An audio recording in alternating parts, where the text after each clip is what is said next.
Hi friends, मैं twinkle स्वागत करती हूँ आप लोग को मेरे YouTube channel twinkle and Nitish life coach में। आज 3 टाइम्स होपोनोपोनो के साथ अपना वीडियो और अपना इन्फॉर्मेशन आपके साथ शेयर करूंगी। I am sorry, please forgive me, thank you, I love you. I am sorry, please forgive me, thank you, I love you. I am sorry, please forgive me, thank you, I love you. ठीक है, आज का जो topic है थोड़ा interesting है, क्योंकि हम तो जब से वीडियो शुरू की है नेगेटिव इमोशन पॉजिटिव इमोशन में फंसे हुए हैं। हमेशा ट्विंकल आती है और बोलती है नेगेटिव इमोशन पॉजिटिव इमोशन का लिस्ट बनाओ।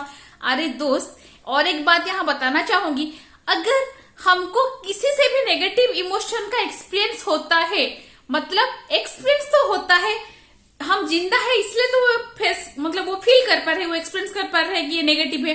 तो आज एक लिस्ट बनाइए, आंख बंद करिए और उस बंदे का या फिर उस बंदी का नाम लिखिए जिसके साथ आपका इमोशन नेगेटिव है। अगर आप उसके हेट कर रहे हो तो उसका नाम लिखिए, उसका अपोजिट बनाइए, लव लिखिए। क्योंकि ये क्यों बोल रही हूं मैं आपको क्लैरिटी के साथ बताऊंगी। अभी देखिए, अगर मान लीजिए मेरा एक दोस्त का नाम है सीमा, ठीक है, अगर मैं बोलूंगी सीमा से मुझे हर्ट महसूस हो रहा है, मतलब उसका कुछ एक्टिविटी उसका कुछ बात मुझे अच्छा नहीं लगी है, तो वो किसका कंडीशन है? मेरा।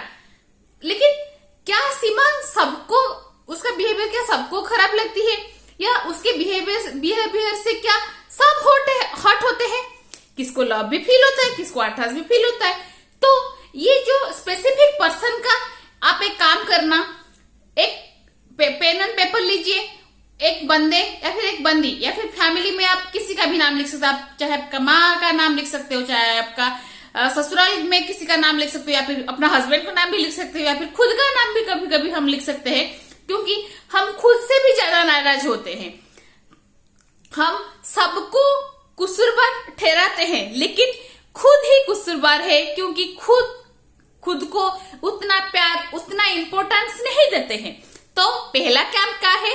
पहले एक पॉइंट ऐसे स्टार मार्क देना और वो सारे लोग का नाम लिखना जिससे आपको नेगेटिव एक्सपीरियंस हुआ है, चाहे किसके लिए आपको सैड महसूस हुआ है, चाहे किसके लिए आपको हर्ट महसूस हुआ है क्या, या फिर किसकी वजह से आपको एंगर महसूस हुआ है, तो वो सारे का नाम लिखिए।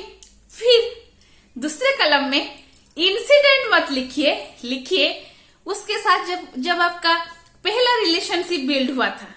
मतलब अगर मैं सीमा का नाम लिखूं तो मुझे वहां पर लिखना है सीमा के साथ मेरा पहला मीट कैसा था। अगर मैं अपनी मम्मी के नाम लिखूं कि हाँ मेरा मम्मा का नाम नमिता है, अगर मैं लिखूं नमिता, तो उससे मुझे पहली बार मेरा रिलेशनशिप कब से बिल्ड हुआ था? हाँ, जब से मैं इस धरती पे आई हूँ।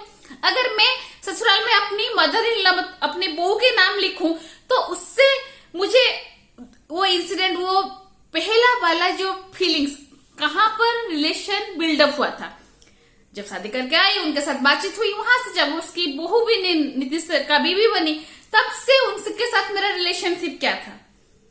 तो जब हम थोड़ा डीप डाउन ये सारा लिस्ट बना लेंगे ना, तो जिस इंटेंशन के साथ ये नाम लिखे हैं हम लोगों ने, चाहे वो आंगर का लिए लिखे हैं, हर्ट के लिए लिखे हैं, या फिर मुंह फुलाने के लिए लिखे हैं, या फिर रोने के लिए लिखे, वो सारा कहीं ना कहीं गायब हो जाएगा। एक एग्जाम्पल देती हूँ, क्योंकि देखिए, जब मैंने ये एक्सरसाइज को खुद अपनी लाइफ में पहली बार जब ट्राई की, कुछ लोगों ने बोले हैं कि हाँ क्या होपोनोपोनो से सच में एनर्जी क्लियर हो जाता है? हाँ होता है, लेकिन आप थोड़ा ठंडे दिमाग के साथ, क्लैरिटी के साथ वो इंटेंशन, वो लिस्ट डाउन क्लियरली लिखिए। अगर सच में मुझे कभी भी नीतीश के बाद से हर्ट में फील करती हूँ तो लिखती हूँ, हाँ नीतीश से मुझे इसके लिए फील नेगेटिव होता है, उसका रीजन छोड़ के लिखती हूँ। जब मेरा हमारा पहला मीटिंग जब था, जब मैं उनसे मिली थी, जब हमारा बातचीत हुआ था, तो मैं उसका वो इंसिडेंट, वो दिन को मैं याद करूंगी। अगर मैं सासू माँ के लिए लिखूंगी तो उनसे पहली बार कब मिली थी, क्या बातचीत हुई थी, वो एक्सपीरियंस को मैं लिखूंगी। अगर मैं अपने मम्मी के नाम लिखूंगी तो मम्मी से मेरा अटैचमेंट कैसा है, उनके साथ, उसके साथ मेरा लाइफ स्पैन कैसे बिल्डअप हुआ, कैसे मैं छोटी सी बड़ी हुई। अगर मैं दोस्त सीमा के नाम लिखती हूँ तो सीमा के साथ मेरा रिलेशनशिप कैसे बिल्ड हुआ। ये सब लिखने के बाद वो सारा जो इंटेंशन के साथ, नेगेटिव इंटेंशन के साथ तो लिस्ट बनाई थी, लेकिन जब लिखते जा रही हूँ तो वो सारा नेगेटिव इमोशन हटते जाएगा। यही होता है। प्रैक्टिकली एक बार अप्लाई करके बताना, अगर ना हुआ तो मुझे आप मेरे कमेंट सेक्शन पे जाइए और मुझे मैसेज कीजिए, no I can clear my negative emotion for that person, then we will connect and we heal that emotion. Okay, कुछ भी एक्सपीरियंस लाके आओ, कुछ भी स्टेज में अपना इमोशन को लेके आओ। अगर आप एक स्टूडेंट हो, इंटरव्यू देने जा रहे हो किस कंपनी में या फिर किस बॉस के साथ आपका मनमुटाव हो गया है, आप वहीं पर काम कर रहे हो, तो उसका नाम लिखिए, लेकिन वो पहला वाला, वो फर्स्ट रिलेशनशिप का वो मेमोरी लिखिए जहां पर आपको अच्छा फील हुआ था। जब हम, अगर मैं बोलूंगी ऐसे करके रोने लगो, कितने लोग रो पाएंगे बोलो? तो वही ही है, जब हम अपना दिमाग को नेगेटिव को याद करने के बोलते हैं, बहुत सारा स्टोरीज अपने दिमाग में आता है, लेकिन जब हम उसको फुसला देते हैं पॉजिटिव इंटेंशन, पॉजिटिव इमोशन के साथ, वो भूल जाएगा। ठीक है, तो विद दिस मैं फिर से वही आपको बोलना चाहूंगी, मेरे वीडियोस को ज्यादा दिखने के लिए, मेरे इंफॉर्मेशन ज्यादा लेने के लिए और हमारे साथ 7 डेज फ्री हीलिंग सेशन में ज्वाइन होने के लिए आप मेरे channel twinkle and Nitish life coach को सब्सक्राइब कर दीजिए और लाइक कर दीजिए, मैं और वीडियो बना सकूं और आप लोग को नए नए टॉपिक के साथ आप लोग से कनेक्ट हो सकूं।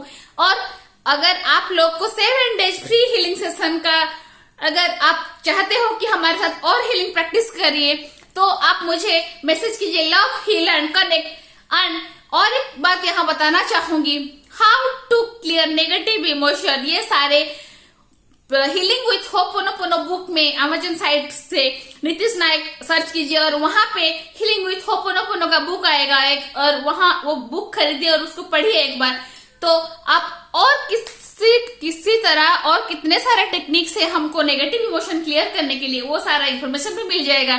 और योर एफर्मेशन हैंडबुक से कैसे दिन भर में अपना एफर्मेशन को, अपने इंटेंशन को सही रखे, वो इन्फॉर्मेशन भी आप लोग को मिल जाएगा। With this, thank you, I love you, I am sorry, I thank you, really I am grateful to you, क्योंकि आप लोग ये देख रहे हैं इसलिए तो मैं बना रही हूँ वीडियो। और मैं चाहती हूँ और हम दोनों चाहते हैं, जब हम लोग ज्यादा हीलिंग करेंगे, ज्यादा आप लोग के साथ कनेक्ट होंगे, तब ये दुनिया को थोड़ा फूल वाला दुनिया बनाएंगे। अभी अगर फूल के खोज में कांटे तो चुभेगा ही दोस्त, लेकिन हमारा मकसद तो है फूल, तो गुलाब पाना है तो कांटे का चुभना सहना पड़ेगा। इसलिए thank you all of you, love you all of you. With this, thank you, take care. ये मत भूलना मेरे चैनल को सब्सक्राइब करने के लिए, ये मत भूलना मेरे वीडियो को लाइक करने के लिए, मुझे लव हील एंड कनेक्ट के मैसेज बॉक्स पे ड्रॉप करने के लिए। Thank you, I love you, take care, bye bye, thank you.